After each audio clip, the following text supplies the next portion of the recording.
right, let's get started. Gentlemen, thank y'all. This is the steering committee meeting for January. Appreciate y'all changing this time on y'all, so I appreciate that.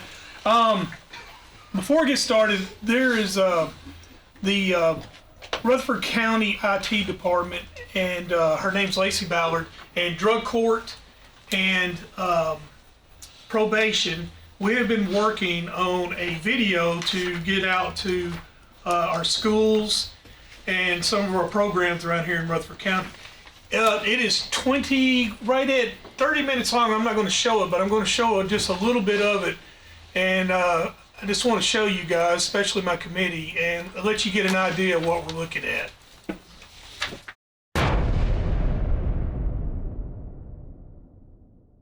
Hi, I'm Craig Harris. I'm County Commissioner of Rutherford County. One of the reasons I ran for office is because I wanted to bring awareness to the opioid epidemic that's impacting our county. The purpose of this video is to raise awareness about the drug epidemic that is all around us and break down the stigmas that are associated with addiction.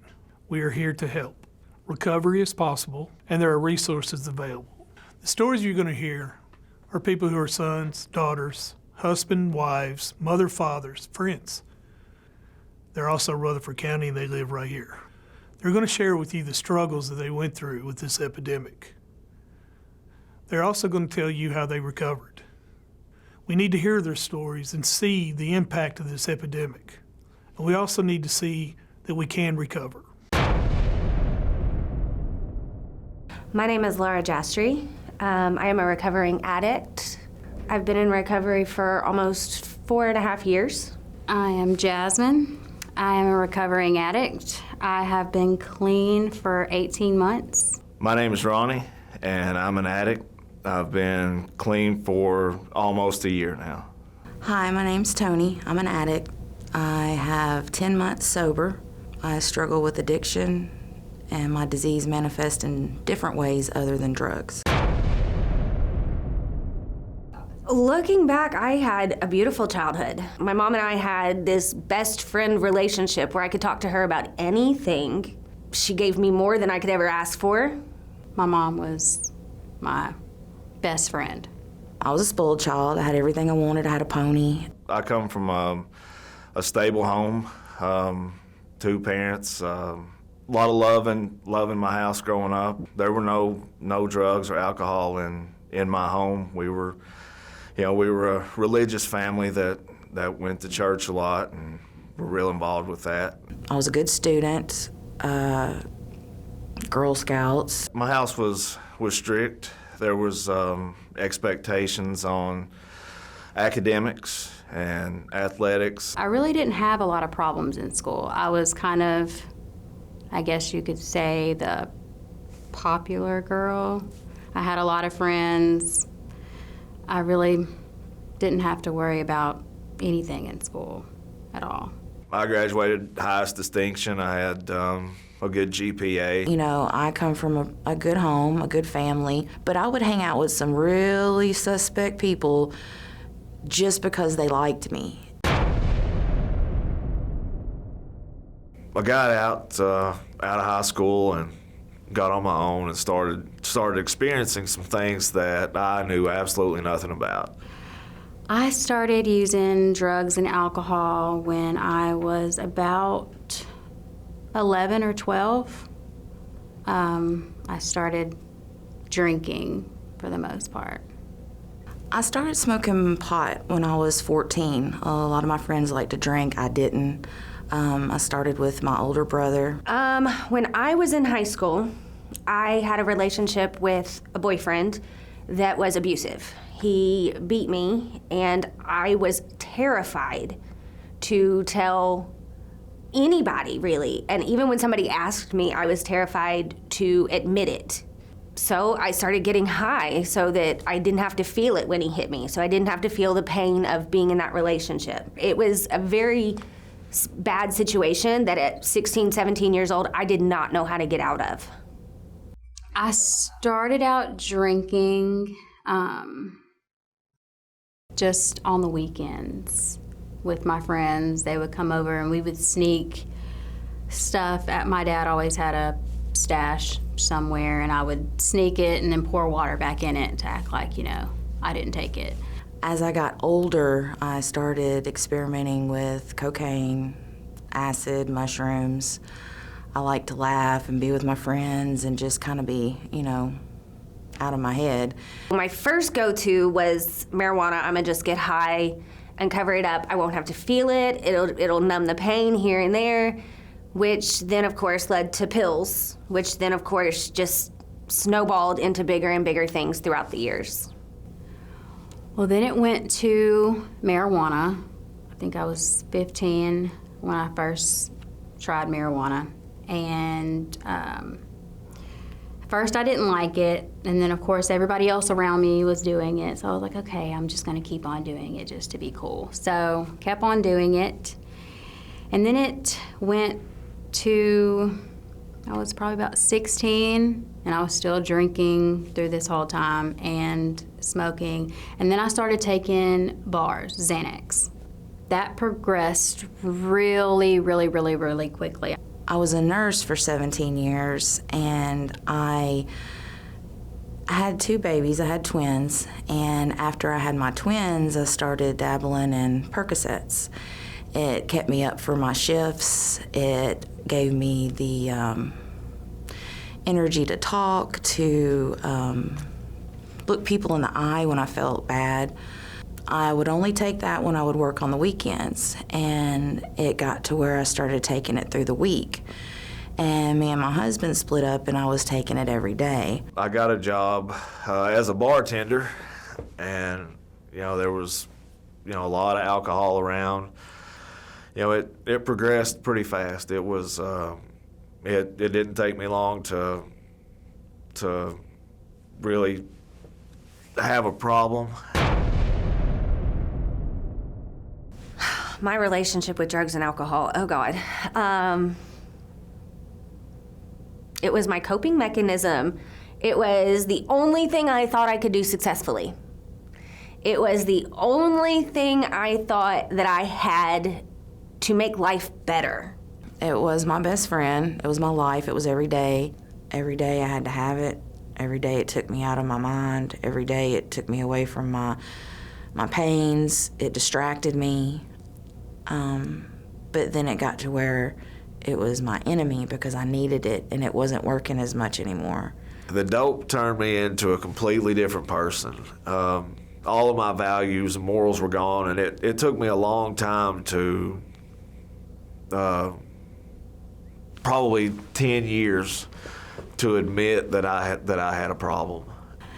My relationship with drugs and alcohol was intense. It was very intense. I became to worship drugs and alcohol like they were my getaway, my escape for everything.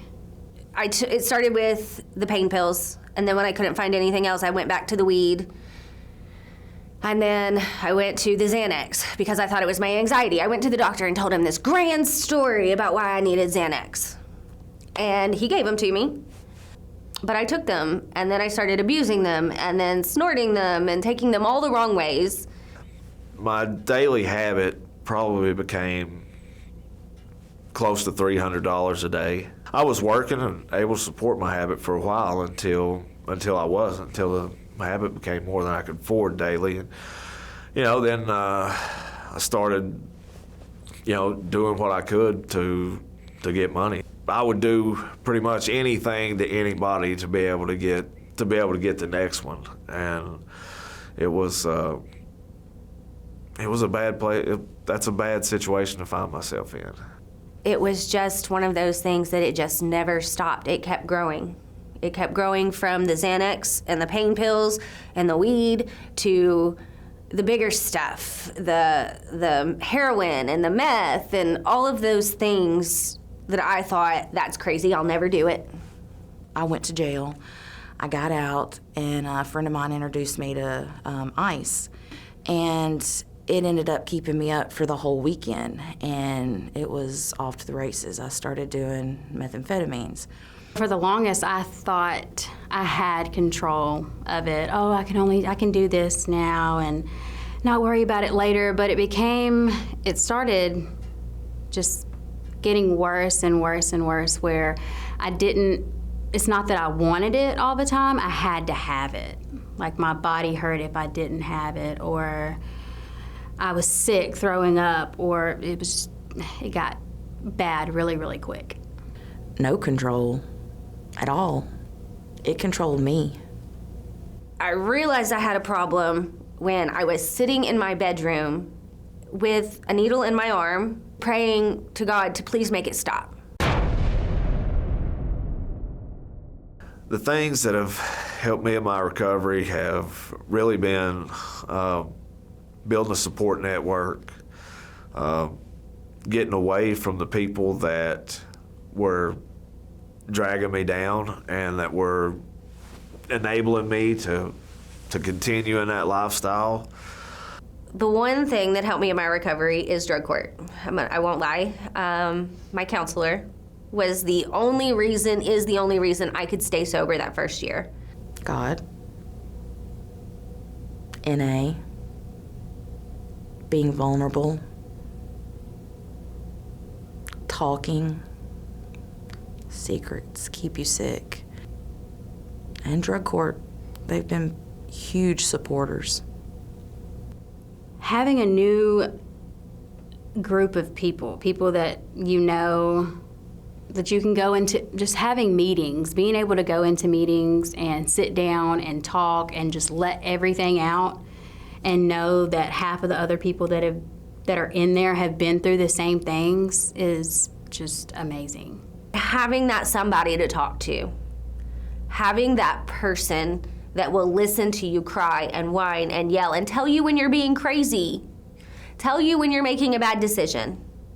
And a lot of times when you talk about things, it helps. It really does, instead of holding it in. When I start, feeling the urge to use or anything, I pick up the phone now and call somebody. I am a father. I am an owner of a company. I'm county commissioner, and I have a daughter that struggles with addiction. It's easy to give up. It is so easy to give up. But you have to keep fighting. And never quit talking.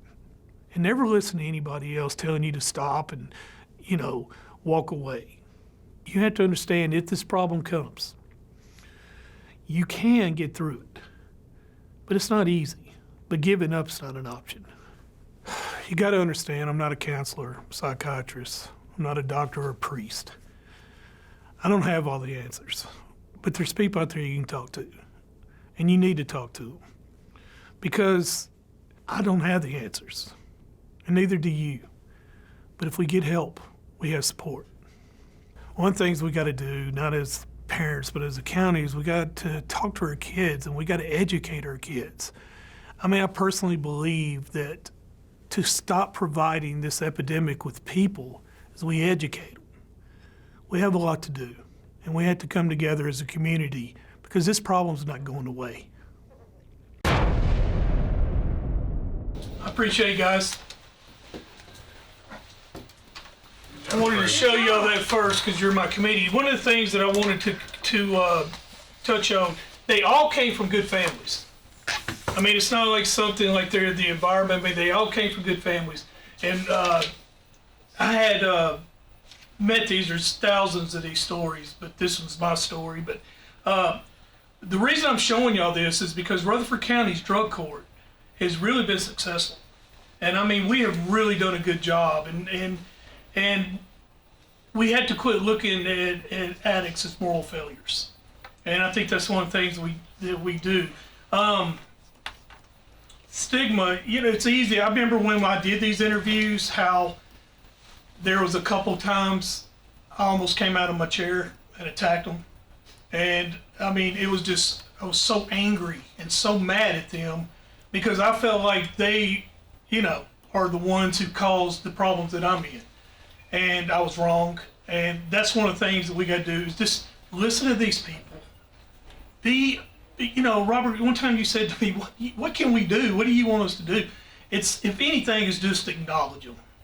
You know, just acknowledge these people that they are not moral failures. They have a disease. And I'm telling y'all, it's all over this county. I don't think I honestly believe, hey, if I don't show y'all stuff like this, a lot of times we don't see it. We might hear some stories here and there, but our drug courts are ridiculous. And it's ridiculous how many, Chairman Pettis Reed will tell you how many people had to go on EMS. Chris Clark's here, he can tell you how bad it is. And it is a problem, not for me, not for them, it's a problem for us. And I'm asking this commission, whether I get elected or I don't get elected, I'm going to continue to fight this. But I have chairmans all sitting in here, and I need us to come together and to work on this. And you heard what I said. I don't have all the answers. I'm not no guru. I don't have a clue. I can't tell you. I'm not a psychiatrist. But I know that if we don't do something, we're going to be in trouble. All right. I'm on the soapbox. Thank you very much. I appreciate y'all affording me that honor. First thing we want to do is approve our minutes. And Commissioner Reed. Mr. Chairman, I have looked over the minutes. They are available to us. They have been available to us. I haven't found anything wrong. Mr. Chairman, I move that we accept those minutes. I have a motion. Do I have a second? Second. Second, Commissioner Kush. All those in favor say aye. Aye. All opposed? Moving on. We, on the agenda, it says confirm Agriculture Advisory Board. We do not confirm. We have no applicants, so we're going to announce it again for an Agriculture Advisory Board vacancy. Position must be filled by one farm woman. I want to announce Conservation Board vacancy, term to expire February 2022. I want to announce a county coroner vacancy, term to expire December of 2023. I want to announce a vacancy for the PBA. And next on our agenda is to announce Smyrna Rutherford County Airport Authority, Laverne representative. And just to announce that? We just announced. Just to announce that, okay. Moving on. That will actually come from the recommendation, I think, on the bylaws of the airport authority. It comes from the recommendation of the city mayor of Laverne, with, I think, maybe your town council. Yes, and they were supposed to meet the other night when the Okay. weather. And then it comes back just to us for confirmation. Okay. Moving on, gentlemen, you have the litigation list in front of you. Is there any questions on this? I have a question on the PBA vacancy. Yes, sir. Is there a due date when applications are in, or does the mayor? It has to be in 1 week before the steering committee meeting. This is just the first announcement, so they've Okay. got a couple weeks to get it in. And on the litigation list, are there any questions? I have a question. County Attorney, there is a lawsuit that's being filed against Rutherford County pertaining to us letting someone out early. Is that too early for you to comment on? Well, I appreciate the question. As we've said time and time again, people can sue for whatever, and we've got to take our defensive positions on it. It is early on in the lawsuit, but I can say that the factual allegations in the complaint about the person being released under the county's pretrial release program is simply not correct. It's not true. So whether that was an omission, intentional or otherwise, in the complaint, it is not correct.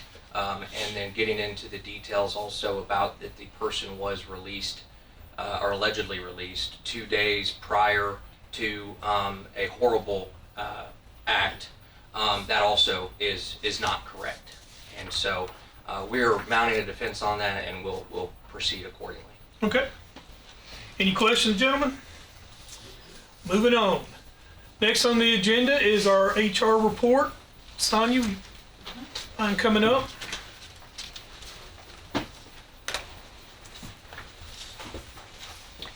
Good evening. Do you need this? No, sir. Pass this because it's easier in the packet.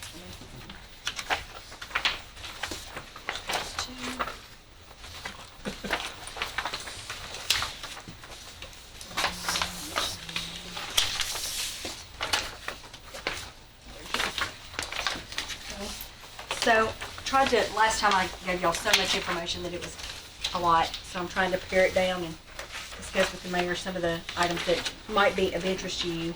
So the front page is just what's happened for year to date and for the month of December in these subcategories of things that we had going on, which I broke down for you last time. Some points of interest are under our leave policy, it shows that we had 72 leaves. So those 72 leaves include FMLA for our employees, personal leave of absence, ADA interactive processes, COVID leave, emergency leave, military leave. So there were 72 of those in the month of December. We had 25 resignations or terminations in the month of December, and we had 15 retirements, 15 people to retire. So that took us to 40 retirements for the year and 292 resignations or terminations. We had one intern start in December, and we have, I believe they told me today that it was going to be 12 interns across the county starting in January. There will be 2 in HR. The recovery court actually has several interns that will be starting, and we've got some in other departments as well. We work with universities, MTSU, Tennessee Technology. We've had them from David Lipscomb, Belmont, not Bethel, Belmont, and some of the other area schools. We had a job fair. We are trying to go out to more of the job fairs and be involved. A lot of the job fairs ask for us to pay $1,000 or $2,000 to participate, which is a lot of money for us to go to. Historically, we've not had real good results from those job fairs.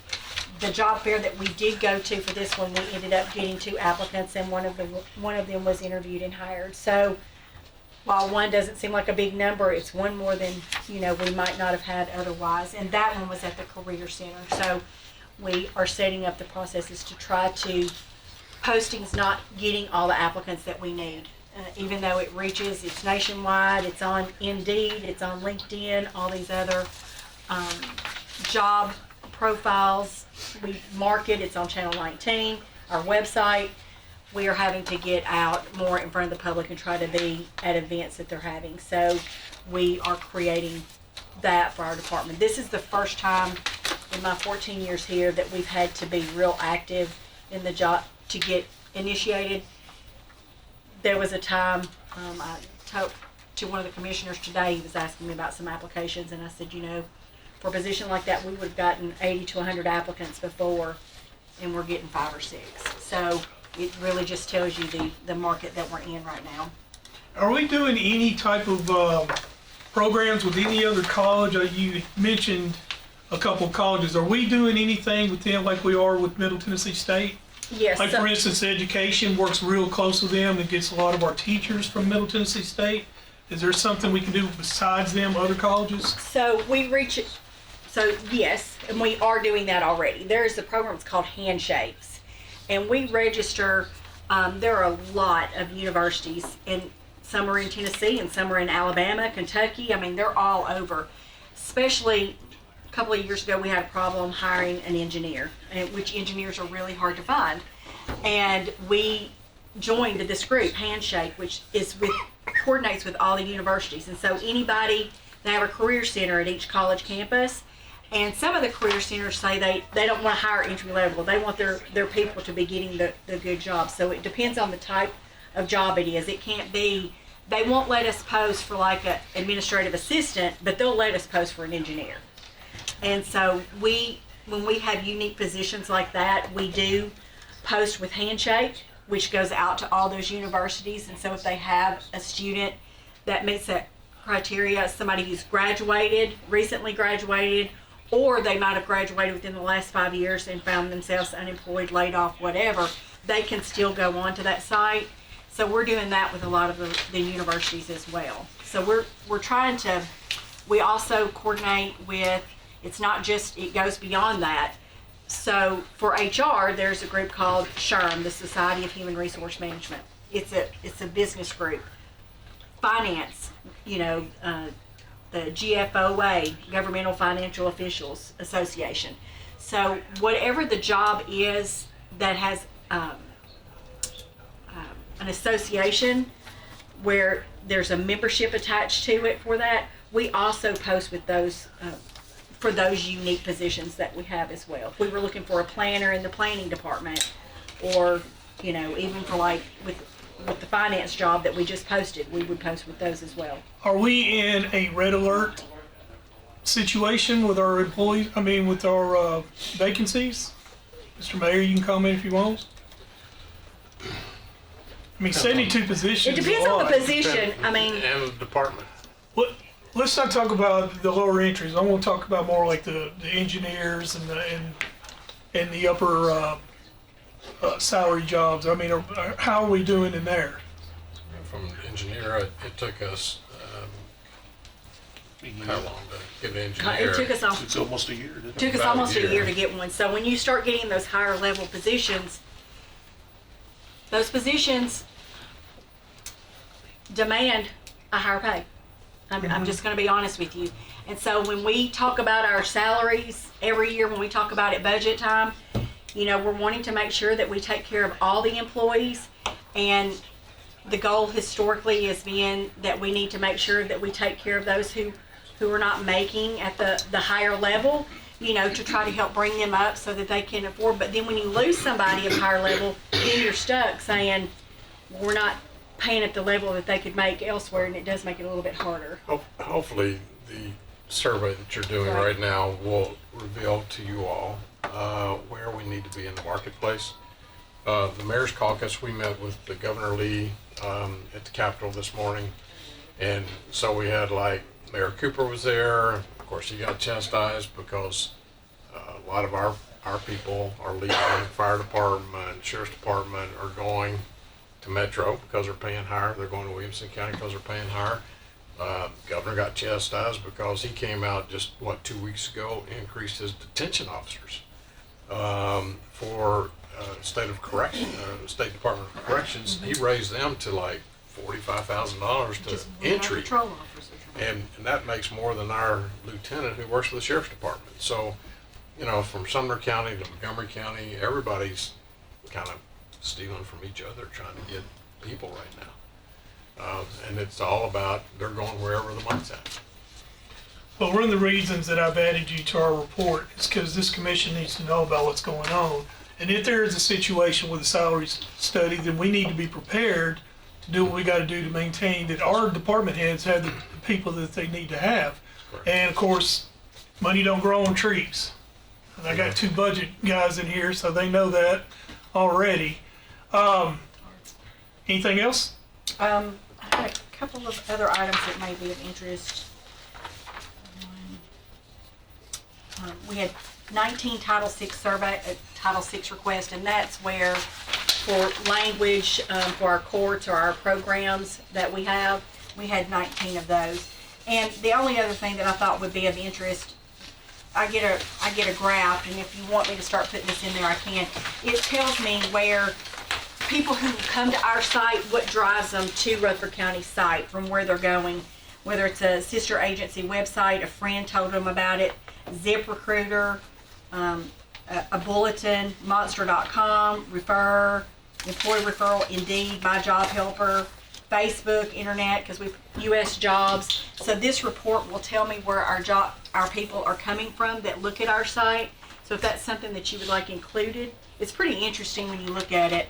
And it also tells me how we ebb and flow of when people go to our site. So yesterday we had 200 people go to our site.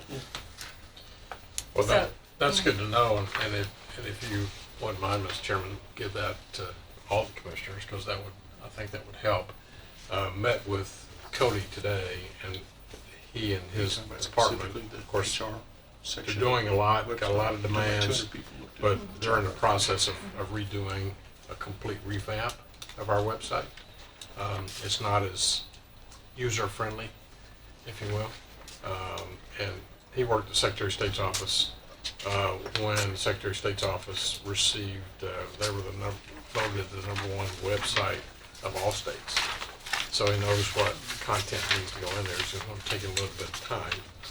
And that'll be discussed tomorrow morning at the leadership meeting Yep. with the department heads. But that's important that we still got 200 people that were able to go onto the website and they're looking, so they're wanting Yeah, to I mean, move that's here. good news, actually. Sonia, can you reach out to your contacts in surrounding counties and get an idea of what they are as far as job openings? Would you be able to do something like that Yes, I mean, we, for next month? That's one point I like to bring up. We're looking at salaries, but are we looking at benefits? In other words, I know a lot of places, especially in big industries like Nissan, Bridgestone, and so on and so forth, they offer benefits. They offer maybe a scholarship, college assistance. If we do this for you, you'll work 5 years for us to take care of this. And I know we got MTSU out there, and they got one of the best criminal departments in the state. So are we looking in depth with benefits? yes, Do sir. we, see what I'm saying? So part of the salary survey is we did ask them to do a benefit survey as well. But to your point about MTSU, we have a scholarship program for our advanced EMTs, our paramedics, and our law enforcement, and our fire.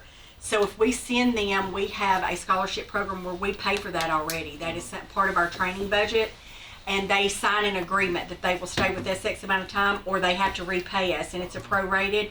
And since we started that, for those commissioners that were on the budget committee in years past, I would be coming around March, April, start asking for more money for our testing line, because we were going through people. Well, what happens, we also have an agreement with new hires to try to help with retention, is if they don't stay with us a full first year, they have to repay the county for all of their new hire expenses. And so it has really helped offset that. So between starting the scholarship programs and redoing that has really helped the county. So how do you, like, if somebody quits and they owe us a whole year, how do you get that money? Well, first of all, they sign an agreement that it comes out of their last check, and if the last check doesn't cover it, then we bill them. Interesting. Any other questions? I have one comment. I'm sure you have access to information for comparable salaries that you can justify when you come to budget. The reason you need to raise this salary level to a 14 instead of a 12, just to be competitive. You have access to all that kind of information, don't you? Yes, sir, and the survey is going to share that with you as well. So, I mean, I don't, speaking for myself, I don't have any problem with paying people for what they're worth, and we have to be competitive, and it's not cheap. It's not cheap. What, any more questions? None? I need a motion to approve her report. So moved, Mr. Chairman. Second. I got a motion from Commissioner Johnson, second by Chairman McAdoo. All those in favor say aye. Aye. All those opposed? Good. We have one more item. I'm going to bring Chris Clark up, and I'm going to let the mayor comment. We have an employee, and they are asking us for an exception on the handbook. That's correct. And I have talked to him about it. This is one of our grant writers that we need to keep. That is, we're going to be moving to another state for 2 weeks and come back for 2 weeks. Is that correct? She has a home here, Yeah. but her boyfriend lives in Kentucky, works with Kroger, has a good job up there, but he wants to see her more frequently. So she wants to move up there and work from home for 2 weeks and then still retain her residency here. She has a house here, and she'll come back here and work for 2 weeks. So I didn't feel like that I had the authority because to allow that, so I asked Chris to come tonight. So Carrie Clark, she does a great job. How many grants do we get for all of our public safety entities, from fire to sheriff's department, etc.? So Carrie does a great job. And when Chris approached me, I said, I would like to go ahead and sign off on that today, but it would make a change from our current handbook. So what we're asking tonight is to lax that requirement that you have to live in Rutherford County. And I think that she would qualify by having a home here and paying taxes here. But I just, Chris, comment? And I wouldn't have gone to the mayor if she wasn't an exceptional employee. I don't think we can say that for just every day that she stands out. She's provided our county with many opportunities to receive revenue Especially from from the COVID, federal during and COVID. state government. She's been a huge success with COVID money, and she also has the experience of through emergency management. And I think it's an opportunity. Today's platform, business platform, looks a little different than what it did 3 years ago. And I guess what I'm asking, I'm willing to stick my neck out here to save an employee we were just talking about. Provide opportunities. I know that we can't do that for every position, but I do think that here's an opportunity to salvage or save an employee that is a great benefit to Rutherford County. So you're saying she's a key employee? Absolutely. All right. Now, I know that we have two people on the budget finance committee here. I know for a fact, I don't know an exact number, but I know for a fact our grants are probably in the millions. Would you gentlemen agree? Absolutely. In the millions. So we have two grant writers, and I know There's a precedent already been set, Mr. Chairman, with Reba. When Reba decided to move to be with her grandkids, she now lives in Colorado, in Denver. And so she's been there for a year. We've had the position posted to get a replacement for her right down the hall.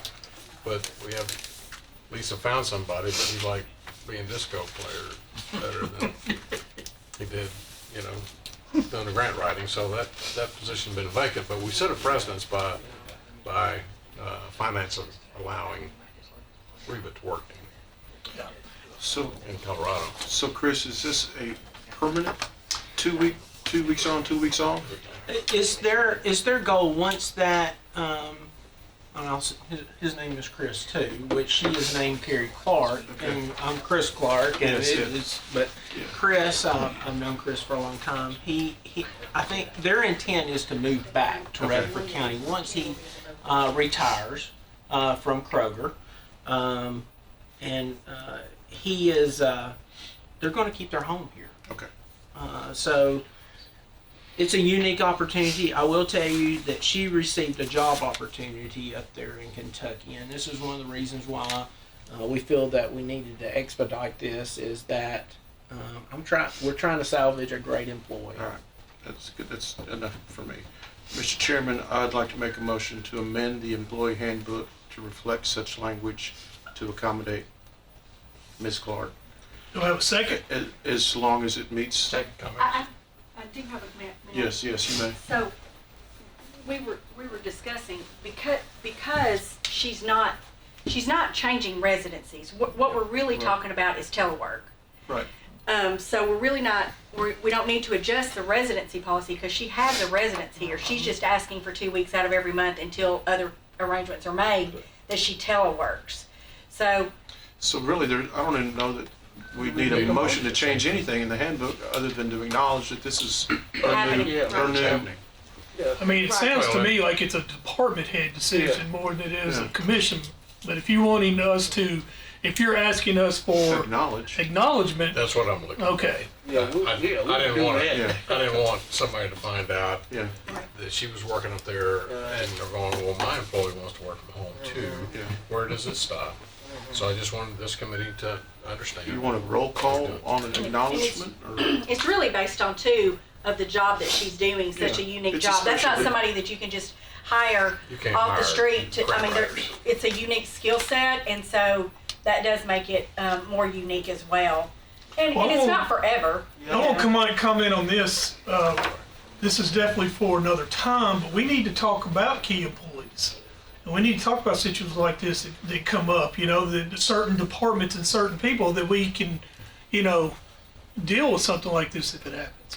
But I have a motion. Well, I'm gonna withdraw my motion. Okay. But I'm gonna suggest that Hold on. Okay. You withdraw your motion? I'll withdraw my Do motion. you withdraw your second? Okay, now go. I'm gonna suggest that as a body, we do a roll call vote to acknowledge the fact that we are acknowledging a special key worker and key circumstances without of, however Rachel wants to phrase it, out of office work, telework, Okay. and that we acknowledge the fact that that change is gonna happen. We got a second? Second. Mr. Johnson, second. All right, we're gonna do a roll call. Commissioner McAdoo? Yes. Commissioner Stevens? Yes. Commissioner Thanks for Reed? bringing that to our attention. Commissioner Johnson? Yes. Commissioner Kush? Yes. Chairman Harris? Yes. Thank you. I'll be honest with you, I was kind of stunned when she came to me about this. I value our employees, and I think that this is something that is desperately, they see the effort that we're putting in front of them to know that they are valued. And that I just appreciate your approval. Well, I understand, and I'm sure this revisited, grant writers are a lost art. Very important. Yeah, very important. Very. Is there any other business? Since there is none, we are adjourned.